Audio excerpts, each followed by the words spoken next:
Hello, my name is Mordred Viking, and I would like to welcome you to the finale of this Let's Play, almost said Prophecy of Pendor, EU4, as the custom nation of Brancaster. As you may have seen in the previous episode, although I did add it late, so you may not have, that was the penultimate episode, and this is the final one. Reason for that is, a couple of hours after this goes live, I'm totally expecting Mare Nostrum to be out, and I've already arranged for 2 multiplayer games plus a Let's Play single player one of that. And I just thought that having 4 EU4s, especially as this one will then be out of date, going on at the same time would be just too much for the channel. So instead what I've done is I've played a couple of years. It is now 1812, and Brancaster continues to expand, as you can see. Since you saw last, I think we had a war against Brancaster. We took more of that area. Polecasters recovered a bit from Suzdal. And what else have we done? Oh, and we beat the living daylights out of Gencaster and took a ton of their territory. However, something bad has happened, and that is gonna completely stop this game going any further. There are, I think, 3 provinces we can still take because we are at war, and I'll show you that in a minute. But we have a Regency Council, and it is a long one. It's going to last us until 1822, which is obviously beyond the end of the game already. So no more casters will fall. I was really hoping to take out Brancaster, unless they really stupidly declare war on me, which they might. So Brancaster's in the coalition, Transdanubia and Prussia. That would have been the last war, but it's now probably, very, very probably, not going to happen. However, someone did not join a coalition against me, and that would be Ulm. Ulm is in the HRE, which pulled in the Emperor, which is Nassau. So, in this war, and I've already taken 2 or 3 people out, by the way. There are lots of little separate pieces which allow me to chip away. But that means the last 2 electors in the Holy Roman Empire are about to fall. And I kind of suspect that these are all either, well, those 2 are free cities, and I'm going to guess these are bisphorics, because we only have 2 electors, and we've only had, I think, 4 electors for a very, very long time, and we just took 2 of those out. So as soon as these 2 are gone, I think we can... Oh, we can do it already. Really? Oh, right, because I control everything already. Oh, boom. Well, there goes the HRE. HRE is now no more, and no longer need to worry about dealing with, what's it called? Demands for territory from the Emperor. The Emperor is me. Brancaster is the Empire, not the Holy Romans. Or they're not. It's neither holy and not neither Roman nor holy. That was the thing. So we are basically just waiting here for Bavaria to fall. They've been really kind of annoying. Oh, Oberlausitz, that was the last one. It was these 2 provinces here. They were alive until a year ago, like right there in the middle of my territory. I couldn't deal with that anymore. And Ulm, you're the ones who doomed the HRE, I'm afraid. If you hadn't not joined the coalition against me, you would probably still be alive and kicking, so we're about to destroy the Pope and the HRE in one fell swoop. In fact, I should have waited until I actually did that, and then I could literally have killed them in one fell swoop. Oh well. Hesse was the last one to fall. They had 4 provinces over here I've just taken. They did manage to take a bunch of forts over here on that side, which is why I have a bunch of armies and a bunch of active forts over there. Whoops.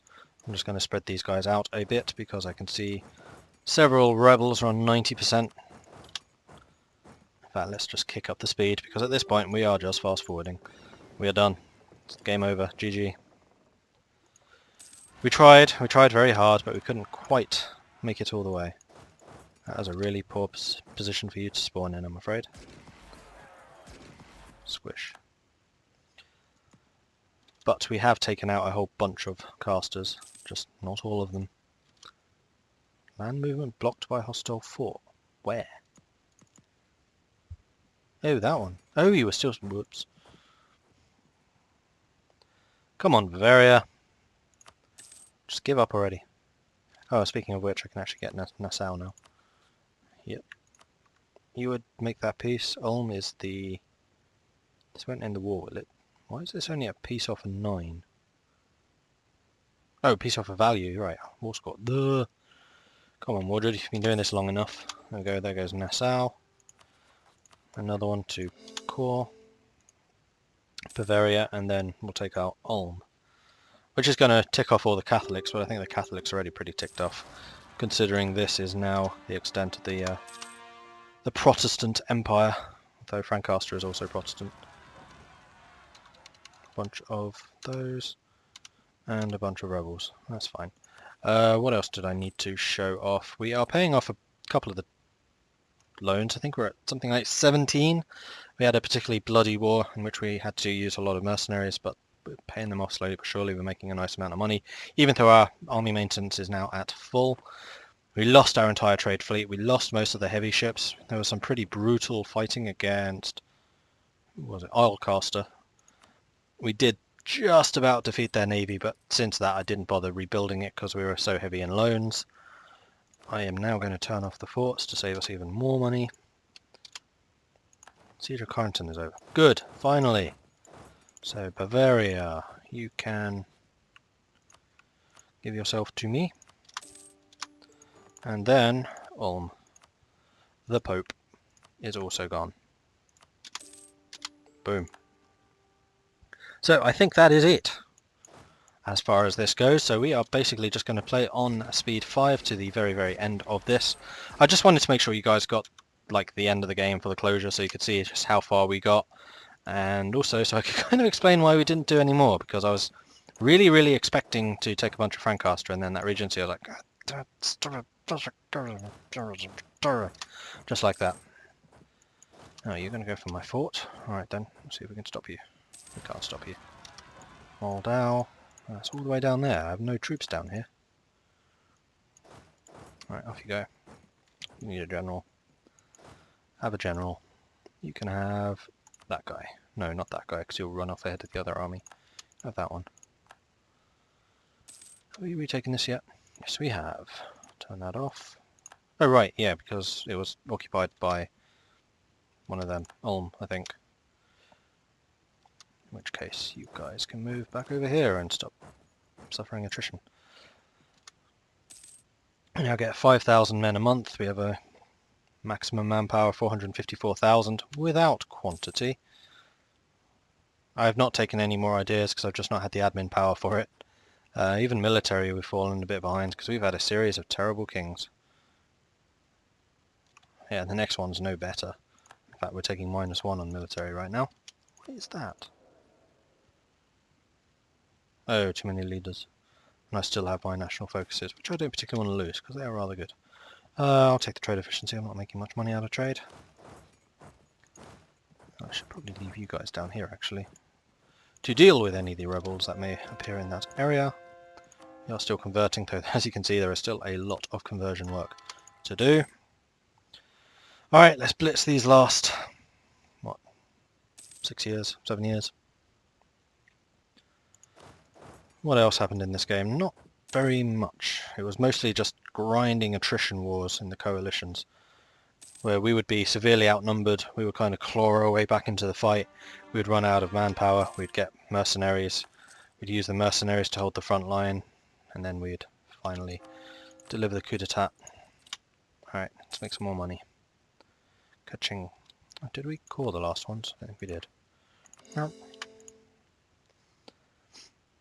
So yeah, Suzdal. You missed it. Just before I started recording, Suzdal offered me a alliance again.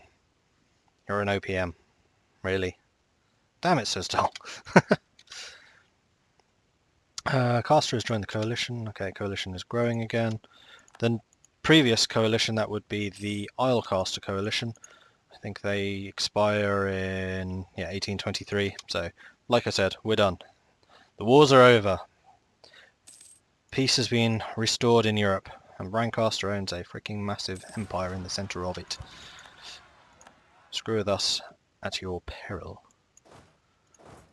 And for some reason, Lancaster never joined a coalition against us after that initial spanking. I think they're kind of worried because we've actually started claiming southern England thanks to our connections over the English Channel. So they've decided to stay out of the continental wars, which is probably wise. Who are your allies? Aracaster. The others are all New World, which I don't care about. See, if we didn't have that regency, I could have declared war on Lancaster. As it was, we never managed to do the landings in Lancaster. Despite having built those 60-odd ships, we never got to use... What?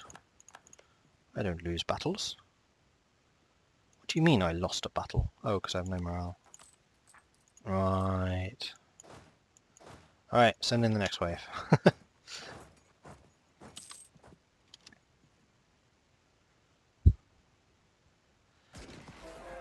Yeah, I'm a bit disappointed I didn't get further in this. I think I probably just started expanding too late. I definitely prefer tall games over wide, which is why a new Mare Nostrum is going to be really interesting, because trade leagues, they're built to go tall. And I will definitely be playing one of the 2 multiplayer games which we are introducing will be Venice and Genoa. I'll be playing as Genoa. Bussy, my cousin, will be playing as Venice. So we're going to have some serious struggles over here in Italy. The other one, which will be Bussy, myself, and a guy called Isil, will be playing the big 3, so France, England, and Castile. I'm going to be France in that one, I believe. Yeah, I think so. Is that? No. They've got a manufactory there. I haven't actually built a single manufactory. Yes, they have a textile manufactory. Well done. I have not bothered with that at all, because I've not had any spare money. Can I repair loan? No, not quite. Not that any of this management really matters at this point. We are, quite frankly, just charging through time. So yeah, Mare Nostrum. I've been watching a bit of gameplay. A couple of the other YouTubers out there have got some pre-release copies. Lucky, lucky, lucky. Luck, luck, luck, luck, luck, luck, luck, luck. Blackadder. Good series if you've never seen it. Yeah, so one of them... Oh, this really ticked me off, actually, because in my single player, and I'm not going to announce who I'm going to play as yet, because I'm still kind of thinking about it, there are a couple of choices. My first choice was to play as Lubeck, which Quill 18 has just started doing. I was like, I was like, okay, that's fine, I'll play as someone who's not actually a Merchant Republic, but who could very easily become one, Holland. I was like, okay, that's a good idea, it's not very likely to be taken. Arumba then takes Holland. So it's back to the drawing board, and obviously I'll be playing as Genoa in the multiplayer one. Venice will also be seeing played. So my options are rather more limited. But I do have 2 nations in mind that I may well play as. One more... Oh, no, they're both very likely. I haven't quite decided yet. I really, really like one of them, and one of them I've never played as. Let's just leave it at that, shall we? Oh, I can repair loan. Yes, please. Court pay. Oh, that's stability, isn't it? Yeah, it is. Oh, cost. Why do you have to cost so much money? I might just stab boost myself, because that will save me a load of money. And I have the free admin because I'm not quarrying anything anymore. Yeah, I'll decline. It's not something I would usually do, but man, he was expensive. It's 1816, we're past the time of the Masters, aren't we? Nationalism in the New World. I guess many of these would be Germanic nations. Right, yes. Sieges. Frankfurt. Let's send U3. Oh no, there's 50,000 of them. Let's group up first and then go after them. Probably a better idea. Yeah, I know I lost the siege of Frankfurt. Thanks very much. Across the river. Should have done it from Hessen. I wouldn't have been crossing a river. Oh well. Take that back. You go back there. It's fine. I need to convert. Are there any places still going? Not sure. So yes, Mare Nostrum. Really excited about that, actually. Really, really excited. I think it's going to be excellent. Because it concentrates so much on sea power and trade and stuff, and those happen to be my favourite aspects of this game. So that is definitely the right expansion for me. If you couldn't, like, just imagine me giving you a giant thumbs up, because that's what I would be doing right now.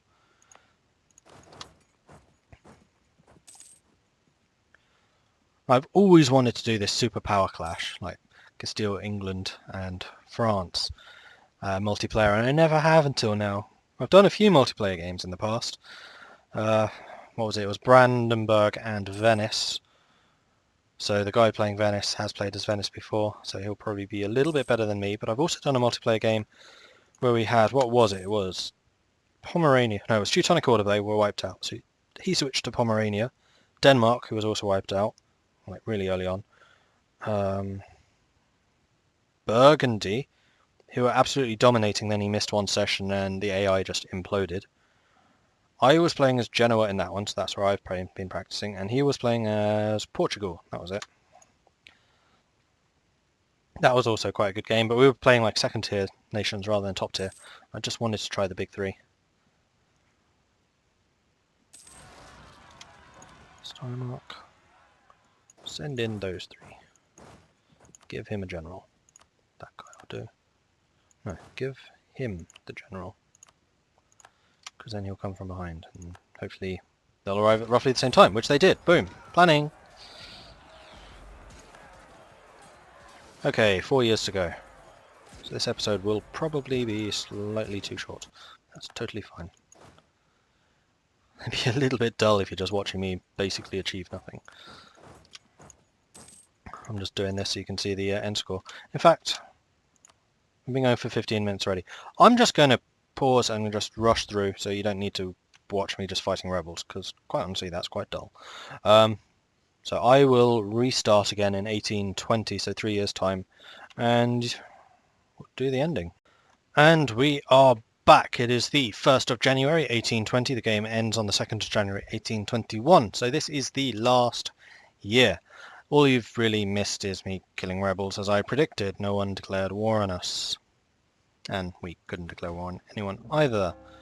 The one thing that we have been rather steadily doing is paying off loans. And that's about it, really.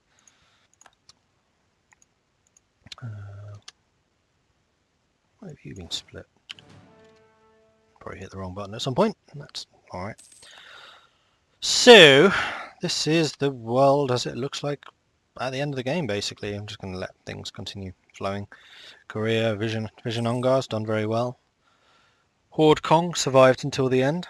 Kalapi, Malwa, Ili, Prussia came back in a big way. They took down... Who was the big guy that was here? Don't say Suzdal, I know it wasn't that. Kazan. They took down Kazan, which I think was actually a steppe horde, which survived until basically the end of the game, which is actually quite impressive. I know they become an Ikta. Syria, Islecaster, never did manage to take the Balkans and Turkey off of them. We got down to Constantinople, but that was it. Polcaster came back slightly because Suzdal lost a war against them. Scania, very strong, basically from the start. As soon as they took out Nordencaster, their future was pretty much secure. Lancaster, once they'd won the War of the Casters here in Great Britain between Lancaster, Stormcaster, and there is one more. I've totally forgotten what it is. Essex and Wessex. Lancaster, which starts here, is the Highland one. No, that's Stormcaster, isn't it? I'm sure there's a third caster in Lancaster area. Oh well, anyway, that was that. Porcaster and Caster fighting it out. Both of them survived. Morecaster, gone. Mittercaster, gone. Thurcaster, gone. Holcaster, gone. Francaster survived. They very nearly went out. They actually were an OPM at one point, I think. As, in fact, Provencaster were out. They were resurrected by someone. Have actually been growing quite nicely, taking out Anjou. Aracaster down to an OPM again. Do they still have their one little holding? Yes, they do. That. Oh, Silk. Nice. That's actually quite a wealthy province. But that is what basically allowed them to come back into the game. It's quite funny. Gencaster, 2 provinces only. I'm sure I'm missing a couple. Nordencaster, I think I mentioned. Huncaster. Gone. And there we go. The end. We got a score of 15,387. Can we still access the ledger? No, we can't. No, I should have done that before this actually ended. Oh well. I just wanted to kind of show off how we compared to the other major powers in terms of... Second? Really? Who had the largest army then? Probably Vision Ongar. because I just didn't bother building troops towards the end. Hence we were making so much money. 37th largest navy, I'm not surprised. Most provinces, yes. Really, I'm actually surprised by that. I thought someone like Vijayanagara would be bigger than us. Highest province value, highest income, highest trading. Highest trade income? I thought Brancaster would have that one in the pocket. Highest income? Yes, because I'm producing just so much production. Like, a lot of the provinces towards the end of the game I put into the clergy. I really wish I could, like, get rid of this. I know in Mare Nostrum there's another little button there which will say continue, which will allow you to continue game past the end date. So I'd click that right now and then like show you more of the score. That's really bad design, not being able to access the ledger, because that's the interesting thing. Oh well. Yeah, we were only at half of our force limits towards the end there, and even having just that, we were still absolutely spanking entire coalitions in Europe. So yeah. And when it comes to fighting the eastern powers like Vijayanagara and who was the other one? Guangdong, I'm pretty sure they did not westernize, so that would have been even bigger slapping around considering the strength of our army. And really it is just the pure fighting power of Brancaster which won us this one. I don't think it was actually as good as Brandenburg. Despite my having tried to make it as good, I think Brandenburg is still slightly stronger militarily. But I've definitely learned a lot of lessons from this game. For example, discipline. I don't rate it as highly as I used to, just because it's easily countered and rebels get it. And rebels are a big problem when you're being very, very expansionist. Combat ability, however, is phenomenal, because rebels do not get it. AI players don't tend to get it, and it's kind of a more targeted discipline. It just seems stronger, and often it's quite a lot cheaper. You can get a lot of it. Like Brandenburg, you can get plus 50% infantry combat ability easily, which makes, yeah, it's ludicrous how much tougher that makes them. Estates, I like the estate system. I kind of wish there was a little bit more to it, but I put estates everywhere. It's a bit of a toss-up between whether you want to or not. Now that they've made it that estates ignore the autonomy of their type, so like the clergy ignores tax autonomy penalties, that makes it a lot stronger. That's when you'd really want to do it. Yeah, so bring on Mare Nostrum. I'll see you then. Goodbye.